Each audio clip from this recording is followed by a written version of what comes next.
I realize it's a high honor to be the president of this great country, and the Oval Office reminds me of that. Reminds me of that because of its beauty, and it reminds me of that because of all the people who have come before me. And first thing I see every morning when I come in is the sun shining through these big windows, and the windows are magnificent. They let in the sunlight. It's a great place for me to view the wonderful South Lawn. And the rug we've designed, each president designs a rug, and the rug that Laura designed for the Oval Office captures the sun, and it helps make this room a open and optimistic place. In the center of all the presidential rugs, of course, the great seal of our country. Interestingly enough, the eagle, as you can see, faces the talon with the olive branch, and yet the old seal had the eagle looking at the talon with the arrows. After World War II, Harry Truman changed the seal so that America was looking at peace, not at war. Of course, it's always important to make sure we got enough arrows in the talon to keep the peace. I sit here at this desk. It's a famous old desk called the HMS Resolute. It has been used by a lot of presidents. President Roosevelt used it. Both Roosevelts used it, for that matter. President Reagan used it. And, of course, probably the most famous picture in the Oval Office was right out this door where John Kennedy poked his head when his dad was the President of the United States.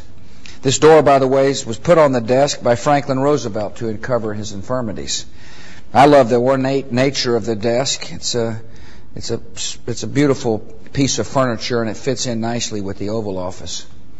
Each president can put whatever paintings he wants on the walls.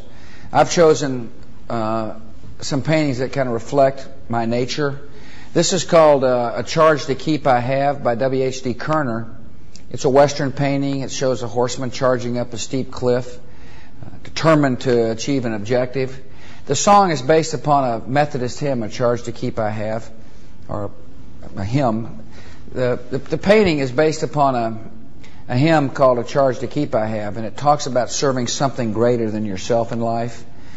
A president must always keep that in mind. A president must serve the nation and not himself, not his self-interests. A president must be the president of all the people, not just those who voted for him. A president has got to elevate the discourse to and set goals that are bigger than political parties. I put Abe Lincoln on the wall because the job of a president is to unite the nation. You can't achieve big goals and big objectives, which is the job of the president. The job of a president is to set big goals for the country, big objectives.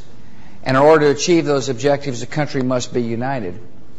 But Abe Lincoln had the toughest job of all as President of the United States in achieving big goals and big objectives because the country was divided. It was fighting itself.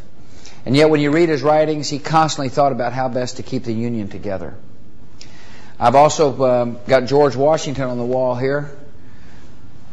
And the answer is I don't think you could have the Oval Office without George Washington, the first president of our country. He's just a perfect fit. The other paintings on the wall are from Texas. This is Onderdonk. A man named Julian Onderdonk painted these paintings. A man named Julian Onderdonk was the artist. And there's a picture of the Alamo in West Texas. The Texas paintings are on the wall because that's where I'm from and where I'm going. It's an honor to serve here in the Oval Office, but my home will be in Texas. This also is a Texas painting by a man named Tom Lee. He's a personal friend of Laura and mine.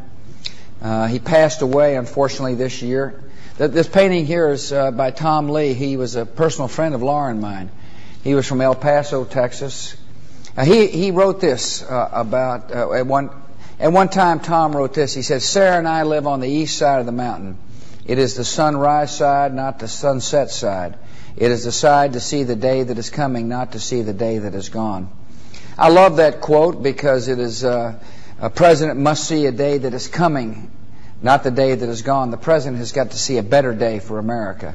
And I do see a better day for this country. And this painting reminds me of the optimistic spirit that I feel in my heart about the country. And finally, The final painting is also a Julian Onderdock. It's a beautiful setting of Texas bluebonnets, which is the Texas flag. The painting is a setting of Texas bluebonnets. It's done by Julian Onderdock. This kind of reminds me of our ranch in the Crawford area, and even though I don't get to spend as much time as I'd like to, just looking at the picture kind of reminds me of a place that Laura and I love. I've got 3 busts here in the Oval Office. The first that I'd like to show you is of Winston Churchill. This was on loan from the British government. My friend, the Prime Minister of Great Britain, heard me say that I greatly admired Winston Churchill, and so he saw to it that the government loaned me this, and I'm most honored to have this Jacob Epstein bust of Winston Churchill. I like Churchill because he was a great war leader. He was resolute, he was tough, he knew what he believed, and he had a fabulous sense of humor. And in this job, believe me, you've got to have a sense of humor. Otherwise, it makes the days awfully long and the nights awfully short. This is Abraham Lincoln. Again, Lincoln, as you can tell, is one of my favorite presidents because of not only because of his great wisdom and strength, but because he loved America and realized a united America is important for the future of our land. And finally, Dwight David Eisenhower, Ike. Finally, we got Dwight David Eisenhower here. He was a steady, solid president. He performed well in office. In this town, there's a lot of talk and sometimes not enough action and results. And Eisenhower was a modest person who did a heck of a lot of good work on behalf of all Americans, and I appreciated his leadership style. One of the things that people see in the Oval Office, of course, when the President speaks from the Oval Office, is the pictures behind his desk. And my pictures are my family.